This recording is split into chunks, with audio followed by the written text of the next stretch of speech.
शीना बोरा murder case बीते कुछ सालों में ये सबसे पेचीदा मामलों में से एक है। इस कत्ल की कहानी को शुरू से आपको बताते हैं। एक माँ ने अपनी बेटी का कत्ल सिर्फ इसलिए कर दिया क्योंकि बेटी जिस लड़के से प्यार कर बैठी थी वो रिश्ते में उसका सौतेला भाई था। इस केस में होने वाले खुलासे ने पूरे मामले को दिलचस्प बना दिया है। कब, क्या और क्यों, सिलसिलेवार तरीके से जानिए इस हाई प्रोफाइल मामले में कब क्या हुआ। 2 मई 2012 बॉम्बे में 103 किलोमीटर दूर रायगढ़ जिले के जंगल में पुलिस को एक महिला की अधजली लाश के कुछ हिस्से मिलते हैं। चेहरा बुरे तरीके से जलने की वजह से लोकल पुलिस न लाश की शिनाख्त कर पाई और न ही सबूत जुटा पाई। पुलिस उस लाश के हिस्से का संस्कार भी कर देती है। 21 अगस्त 2015 बॉम्बे पुलिस ने श्याम मनोहर राय नाम के एक शख्स को अवैध हथियार रखने के आरोप में गिरफ्तार किया और पूछताछ में 2012 मर्डर केस का खुलासा होता है। श्याम मनोहर राय ने बताया कि अप्रैल 2012 में उसने एक लड़की का मर्डर करके उसकी डेड बॉडी रायगढ़ के जंगलों में जलाने की कोशिश करी, फिर उसे दफना दिया। इस सूचना पर बॉम्बे पुलिस ने रायगढ़ पुलिस से संपर्क किया तो पता चला कि मई 2012 में सचमुच एक महिला की जली हुई लाश के कुछ हिस्से मिले थे। बॉम्बे पुलिस की टीम ने जब रायगढ़ के उस जंगल की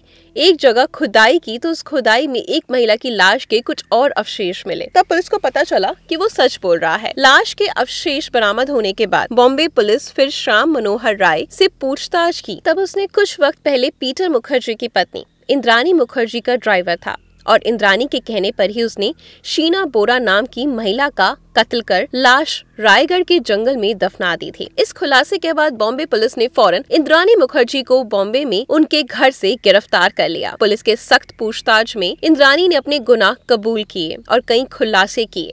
पुलिस के मुताबिक इंद्रानी मुखर्जी शीना बोरा की सौतेली मां थी और उन दोनों के रिश्ते अच्छे नहीं थे। 2012 में एक रोज इंद्रानी ने इस विवाद को सुलझाने के बहाने शीना को बांद्रा में मिलने के लिए बुलाया, लेकिन कार में शीना की गला दबाकर हत्या कर दी। कार में ड्राइवर श्याम राय के अलावा एक और शख्स था। वक्त के साथ जब इस केस में बड़े बड़े खुलासे होते चले गए तो इस मामले की जांच सीबीआई के हवाले कर दी गई। सीबीआई की जांच में पता चलता है कि पीटर और इंद्रानी के बेटे राहुल से शीना बोरा के संबंध थे और इंद्रानी मुखर्जी और उसके पति पीटर मुखर्जी इस बात से काफी नाराज थे। सीबीआई के आरोप के पत्र में कहा गया कि शीना बोरा अपनी माँ को ब्लैकमेल कर रही थी और वो बॉम्बे के एक फ्लैट की कस्टडी मांग रही थी। पुलिस ने बाद में इस मामले में इंद्रानी के पति मुखर्जी को भी गिरफ्तार कर लिया। मुखर्जी भारतीय टीवी इंडस्ट्री का जाना पहचाना नाम था। वो स्टार इंडिया के पूर्व सीईओ और आईएनएक्स मीडिया के चेयरमैन रह चुके थे। इंद्रानी मुखर्जी भी आईएनएक्स मीडिया की सीईओ रही थी। दोनों ने 2004 में शादी कर ली थी। उन्होंने इंद्रानी मुखर्जी से दूसरी शादी करी थी और इंद्रानी ने पीटर से पहले भी 2 शादियां की थी, लेकिन इंद्रानी और पीटर के बीच जेल में रहते हुए तलाक हो गया। इसके बाद 6 फरवरी 2020 को हाई कोर्ट ने पीटर मुखर्जी को जमानत दे दी। कोर्ट ने कहा कि पीटर का इस मामले से सीधा कोई भी संबंध नहीं है। हालांकि कोर्ट ने इंद्रानी को जमानत देने से इनकार कर दिया। इंद्रानी की तरफ से कई बार जमानत की अर्जी दाखिल की गई, लेकिन उसे जमानत नहीं मिली और इस वक्त वो बॉम्बे के बायकुला जेल में बंद है।